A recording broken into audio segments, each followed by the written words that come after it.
The message from the void. The vast emptiness of space stretched before Captain Maya Reeves as she stood on the observation deck of the research vessel Horizon. Through the reinforced viewport, the mysterious region designated as Sector 9 loomed ahead, a seemingly ordinary patch of space that, to the naked eye, appeared no different than any other. Yet Maya knew better. For months, her crew had been detecting anomalous readings from this region, fluctuations in background radiation, gravitational inconsistencies, and most intriguingly, patterns in the cosmic microwave background that resembled nothing in any human or alien database. "Captain, the Council representatives are waiting in the comm room," said Lieutenant Hiroshi Nakamura, his voice breaking the silence. Maya nodded without turning from the viewport. "Tell them I'll be there in a moment." When humanity had joined the Galactic Council 50 years ago, they had been welcomed with what could only be described as patronizing amusement. The elder species, the reptilian Verkarians, the crystalline luminary, the gaseous mist collective, had been traversing the stars for millennia, while humans were still figuring out how to harness electricity. Earth had been admitted more as a curiosity than as an equal, a primitive species to observe as they stumbled their way through interstellar politics. Maya took a deep breath and made her way to the communication chamber.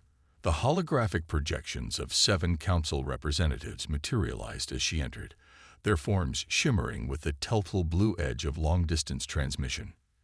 Captain Reeves, High Chancellor Sorvex of the Verkarian Imperium, began, his scaled face betraying no emotion.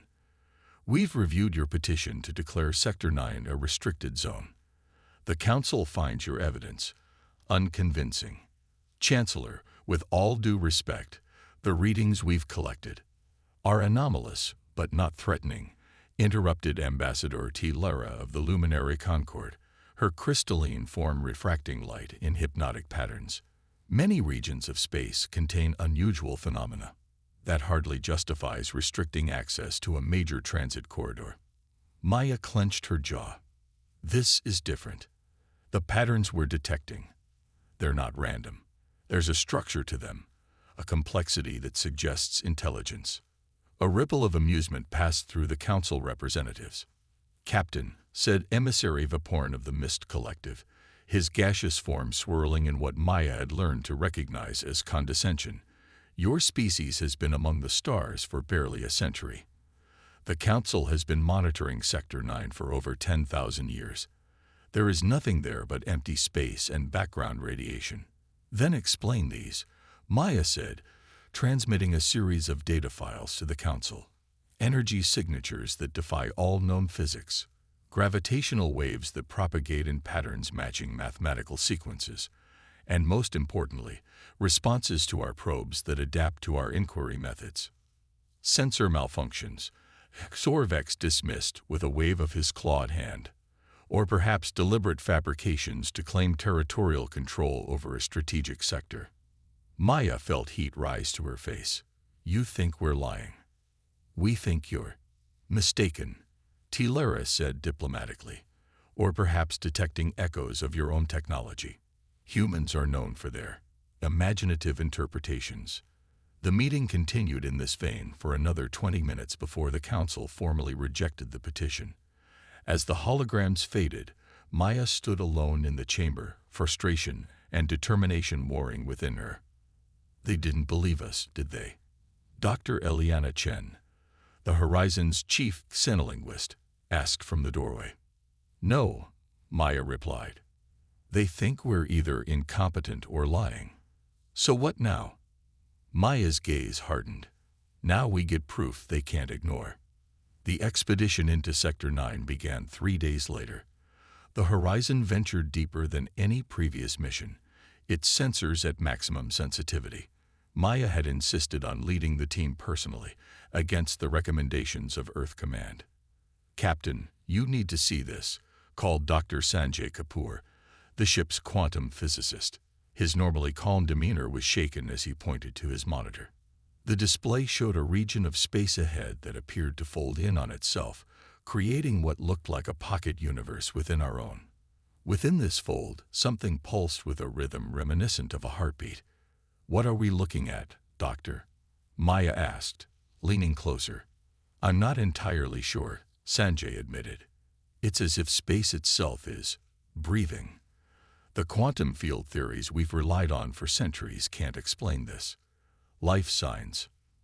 None that our sensors can detect, but—" He hesitated. "There's something else. The radiation patterns we're receiving.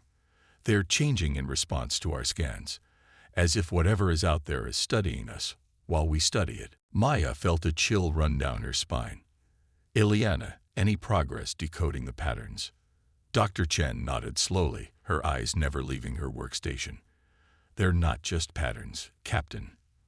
They're language, or at least something analogous to language. The complexity is overwhelming, but there are recurring structures that suggest syntax, meaning. Can you communicate with it?" "I've been trying, using mathematical sequences as a foundation. And I think it's responding." Over the next 72 hours, the Horizon maintained position at the edge of the anomaly, while Dr. Chen worked tirelessly to establish communication.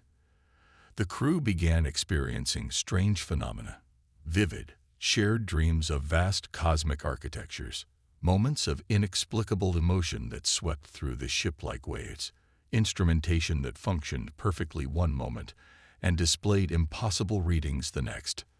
On the fourth day, they found it, or rather, it found them.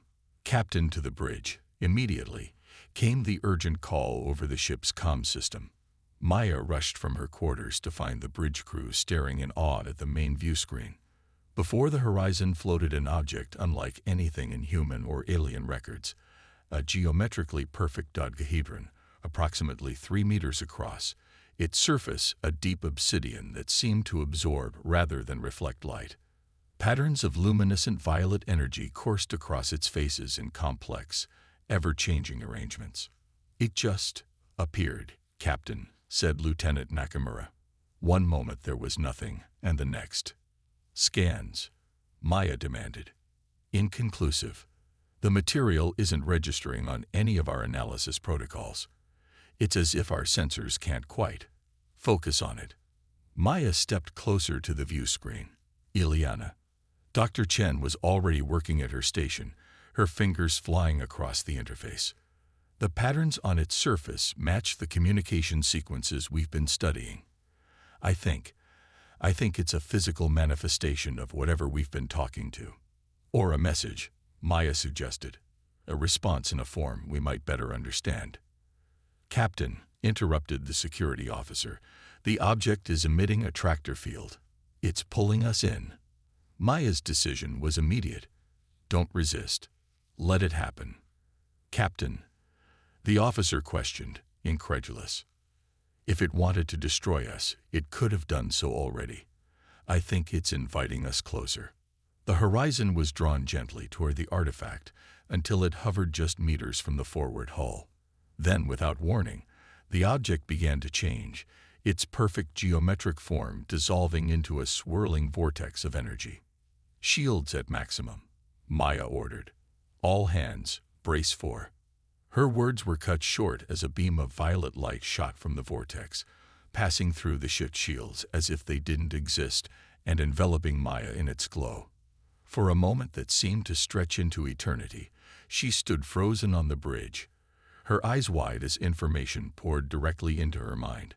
Images, concepts, mathematics beyond human comprehension, and beneath it all, a presence vast and ancient and aware. When the light receded, Maya collapsed to the deck. The medical team rushed to her side, but she waved them away, struggling to her feet. "Captain, are you all right?" Dr. Chen asked, concern evident in her voice. Maya's eyes were different somehow, deeper, with flecks of violet that hadn't been there before. "We need to return to Earth," she said, her voice steady but urgent. "Immediately." "What did you see?" Sanjay asked. Maya's expression was grim. "The end of everything, unless we act now." As the Horizon turned away from Sector 9, the artifact collapsed in on itself and vanished. But Maya knew it wasn't gone. merely changed, now residing within her consciousness as a bridge between humanity and something far greater. The ship had barely cleared the sector when long-range sensors detected multiple fleets converging on their position. Vicarian battlecruisers, luminary light skimmers, and the nebulous warships of the Mist Collective. "They're jamming our communications," Lieutenant Nakamura reported. "We can't reach Earth Command." Maya nodded, unsurprised. They'd been monitoring us. They know we found something. "What do we do?" asked Dr. Chen. Maya touched her temple, where a slight violet glow pulsed beneath her skin. "We run, and we pray we reach Earth before they catch us." As the horizon engaged its faster-than-light drive, Maya felt the presence in her mind stir, watching, waiting, and preparing for what was to come. The council races had laughed at humanity's warnings. Soon, they would learn exactly what had been hiding in Sector 9 all along, and why some secrets were better left undisturbed. Unless humanity could broker a peace between worlds seen and unseen, the galaxy was about to witness power beyond comprehension. And Maya Reeves, once just a captain of a research vessel, now stood as the reluctant ambassador between humanity and the awakening entity that had chosen them, and them alone, to hear its call. The awakening. The horizon plunged through hyperspace, pushing its engines beyond safety protocols in a desperate race to reach Earth before the alien armada. In her quarters, Captain Maya Reeves sat cross-legged on the floor, eyes closed, communing with the presence that now resided within her mind. Images flashed behind her eyelids, ancient civilizations rising and falling across the cosmos, vast beings of pure energy watching the evolution of galaxies, and always, the watchers of Sector 9 observing, learning, waiting for a species worthy of contact. "Why us?" Maya whispered to the emptiness of her quarters. "Why humans?" The answer came not in words, but in impressions: curiosity, adaptability, compassion, determination. Qualities that made humanity unique among the current galactic powers. The elder races had grown stagnant in their certainty, arrogant in their ancient knowledge. They had long ago stopped looking for the unexpected, stopped questioning their understanding of the universe. But humans never stopped questioning, never stopped searching, never stopped imagining possibilities beyond the known. A knock at her door broke Maya's meditation. Dr. Chen entered, her face drawn with concern. "We'll reach Earth in 6 hours," she said, "but the Council fleet will be only 2 hours behind us." Maya nodded, rising to her feet with a fluid grace that seemed somehow more than human. "Then we have 6 hours to prepare Earth for what's coming. The Council has cut off all standard communication channels," Eliana reminded her. "How can we warn them?" Maya smiled, touching the violet mark at her temple. "We don't need their channels anymore." Admiral Helena Zhang of Earth Defense Command stared in disbelief at the holographic display showing the incoming Council fleets, nearly 100 warships on a direct course for Earth. "No warning, no declaration of hostilities," she muttered. "What the hell provoked this?" "Admiral," her aide interrupted, "we're detecting an unusual transmission. It's bypassing all our security protocols, appearing simultaneously on every screen in headquarters." The holographic display flickered, and the image of Captain Maya Reeves appeared, but changed. Violet energy coursed beneath her skin in intricate patterns, and her eyes glowed with an inner light that was decidedly not human. "This is Captain Maya Reeves of the research vessel Horizon," the image said, its voice resonating with harmonic undertones. "Earth is in imminent danger.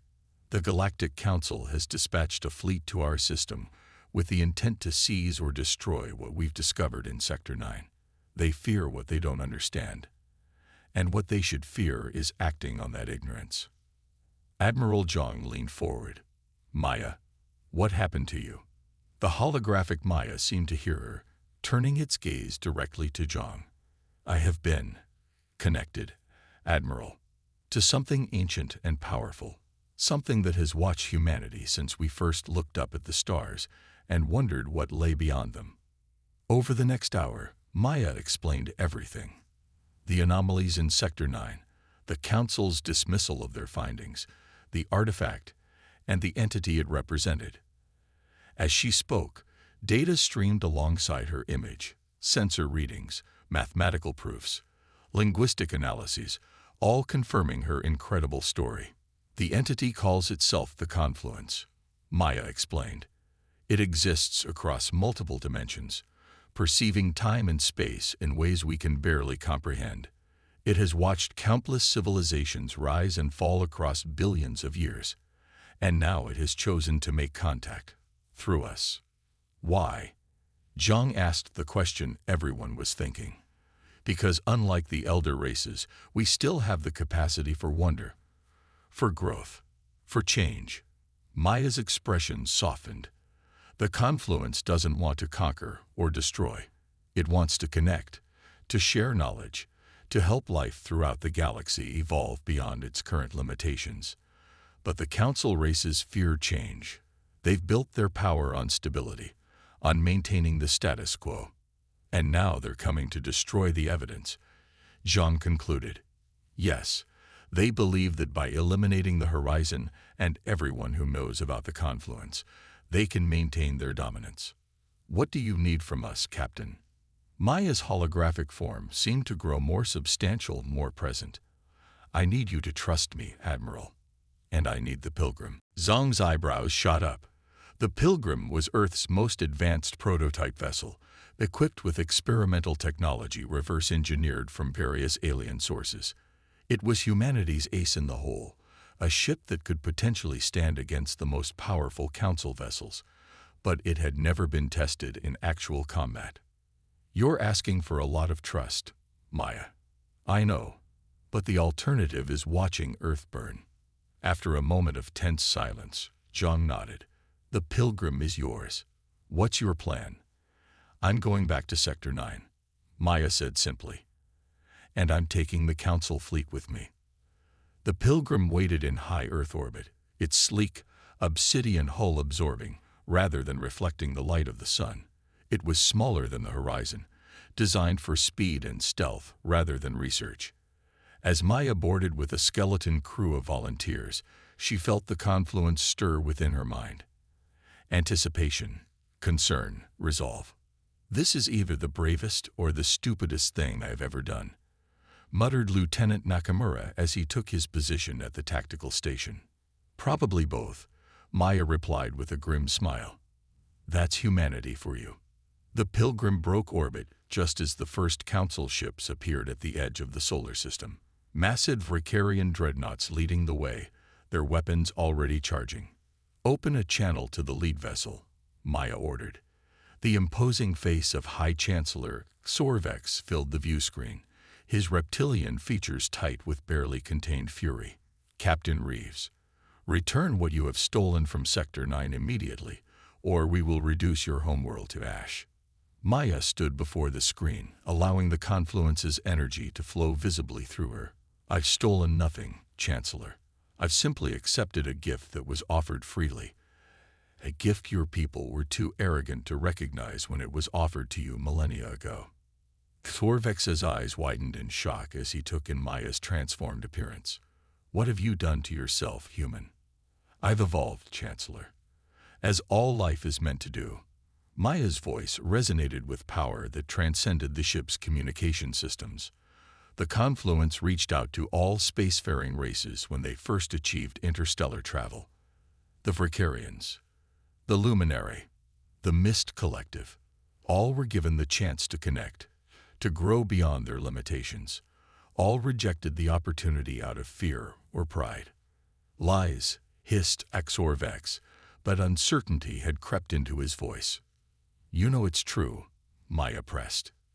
It's there in your most ancient records, isn't it?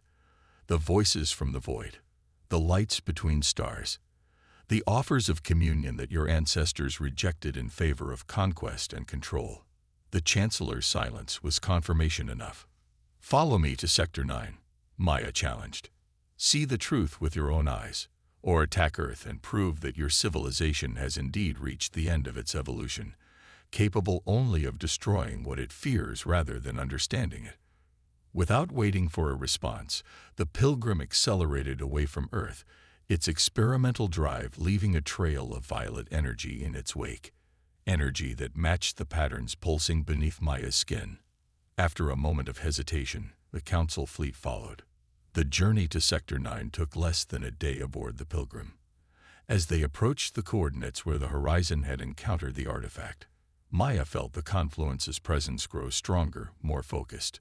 "They're right behind us, Captain," reported Lieutenant Nakamura. "All vessels, weapons hot." Maya nodded. "Bring us to a stop at the exact coordinates where we found the artifact. And open all frequencies. I want every ship in that fleet to hear what happens next." As the Pilgrim decelerated to a stop, the Council fleet spread out in a hemisphere behind them, cutting off any possibility of retreat. The lead Vricarian dreadnought moved forward, its massive form dwarfing the human vessel. "Final warning, Captain Reeves," came Sorvex's voice over the comm. "Surrender yourself and all data regarding this sector, or be destroyed." Maya stood on the bridge of the Pilgrim, her transformed eyes gazing out at the seemingly empty space before them. "You still don't understand what's happening here, do you, Chancellor? You're not the ones making demands today." She closed her eyes and reached out with her mind, connecting fully with the confluence for the first time since leaving Sector 9. "They're here. They need to see. They need to understand." For a moment, nothing happened. Then space itself seemed to fold, to warp, to bend in ways that defied all known physics. The emptiness before the Pilgrim blossomed into a vast, swirling vortex of violet energy, expanding outward until it dwarfed even the largest Council vessels. "What is this trick?" Sorvex demanded, but fear had replaced anger in his voice. "No trick, Chancellor," Maya replied calmly. "Just the truth you've been avoiding for thousands of years." Within the vortex, shapes began to form, geometrically perfect structures of light and energy that shifted and flowed with deliberate, intelligent purpose. The confluence was revealing itself, not just to Maya now, but to all who had come to witness. The confluence exists across dimensions, across time itself, Maya explained, her voice carrying to every ship in the fleet. It has watched the evolution of life throughout the galaxy, since the first molecules joined to form primitive cells. It has reached out to every spacefaring civilization at the moment they achieved the technology to hear its call. The swirling energy coalesced into a form that resembled a vast neural network, connections forming and dissolving in patterns of breathtaking complexity. Along these connections, pulses of light traveled like thoughts through a cosmic brain. For millennia, the elder races ignored or feared these communications, dismissing them as anomalies or threats. But humanity listened. We questioned. We wondered. Maya's voice swelled with pride. And because we were willing to face the unknown with curiosity rather than fear, the confluence has chosen us as its ambassadors. From the vortex, tendrils of energy extended outward, not toward the Pilgrim, but toward the Council vessels. As they touched each ship, the tendrils conveyed not destruction but information, flowing directly into the minds of every being aboard. Maya felt the confluence reaching through her, using her understanding of organic life to translate its vast, multidimensional consciousness into concepts these races could comprehend. Through her, it shared glimpses of knowledge beyond current galactic science, the true nature of dark matter, the secrets of dimensional folding, the principles of consciousness transfer across substrate. Just enough to awe, just enough to humble, just enough to ignite wonder in minds long closed to new possibilities. Across the fleet, weapons powered down as their operators stood transfixed by the revelation pouring into their consciousness. On the Vricarian flagship, High Chancellor Sorvex stared at the display with the wonder of a child seeing stars for the first time. "All this time," he whispered, "all this time, it was waiting." "Not just waiting," Maya corrected gently. "Growing, learning, preparing. The confluence doesn't need us, Chancellor, but it believes that together, All sentient life can achieve something greater than any species could alone. The tendrils of energy retreated, returning to the vortex, which slowly began to contract. But before it vanished completely, a final pulse of energy washed over the assembled fleet, a message, simple yet profound, understood by all regardless of language. The age of division is ending. The age of communion begins. Choose. As the vortex collapsed to a pinpoint of light and then vanished, Maya felt the confluence settle within her mind, still present but quiescent, waiting for humanity to make its next move in this new chapter of galactic history. On the bridge of the Pilgrim, all was silent until Lieutenant Nakamura cleared his throat. "Captain, we're receiving transmission requests from every vessel in the fleet. They all want to talk." Maya smiled, the violet light in her eyes dimming to a subtle glow. "Open channels, Lieutenant. It's time we all started listening to each other." 3 months later, representatives from 27 spacefaring civilizations gathered on Earth, the first time the headquarters of the Galactic Council had been located anywhere but the ancient Fricarian capital world.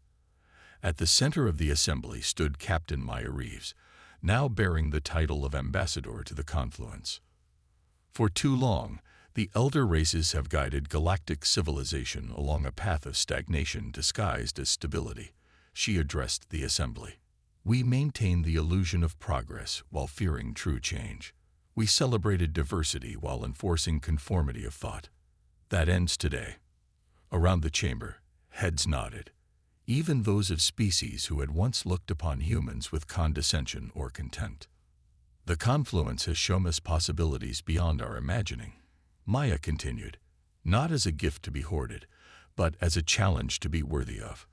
Together, we will explore not just new regions of space, but new dimensions of existence. Together, we will evolve beyond the limitations we once accepted as immutable laws." High Chancellor Xorvex, looking somehow both older and younger than he had before the encounter in Sector 9, rose to speak. "For 50,000 years, my people have prided ourselves on our knowledge, our power, our certainty. In a single day, humans showed us how little we truly knew." He bowed his head toward Maya. "We were wrong to dismiss your warnings, wrong to fear what we did not understand. The Fricarian Imperium pledges its full support to this new council and the path of communion with the confluence." One by one, representatives of the other elder races made similar pledges. The Crystalline Luminary, the Gaseous Mist Collective, and others who had once treated humanity as barely worthy of notice. Now they looked to Earth not with condescension but with respect, even reverence. As the assembly concluded its historic first session, Ambassador T. Lara of the Luminary approached Maya privately. "There is something I must confess," she said, her crystalline form shifting in patterns that conveyed deep emotion. "When your species first joined the Council, we conducted extensive studies of your history, your culture, your biology. We were puzzled." "By what?" Maya asked. "By your contradictions, your capacity for both terrible violence and profound compassion, your technological achievements alongside your persistent superstitions, your inability to unify your own planet despite your ambitions to reach the stars." Hilara's form shimmered with what might have been embarrassment. "We concluded that humanity was an evolutionary anomaly, a species that had achieved spaceflight before achieving the psychological maturity to use it wisely." Maya laughed softly. "You weren't entirely wrong." "But we were," Tilara insisted. "We measured maturity by conformity, by predictability. We failed to recognize that your very contradictions, your messy, chaotic, questioning nature, was precisely what the galaxy needed." She extended a crystalline appendage in the luminary gesture of deepest respect. "The elder races had forgotten how to evolve. You reminded us." As Tilara departed, Maya stepped out onto the balcony overlooking the Earth Council headquarters. The sun was setting over the Pacific, painting the sky in shades of gold and violet. Within her mind, she felt the confluence watching through her eyes, experiencing the beauty of an Earth sunset for the first time in its ancient existence. Beautiful, it communicated in its wordless way. Worth protecting. Yes, Maya agreed aloud. That's why we never stopped looking up at the stars, even when they seemed so far beyond our reach. That's why we never stopped questioning, never stopped wondering what might be possible.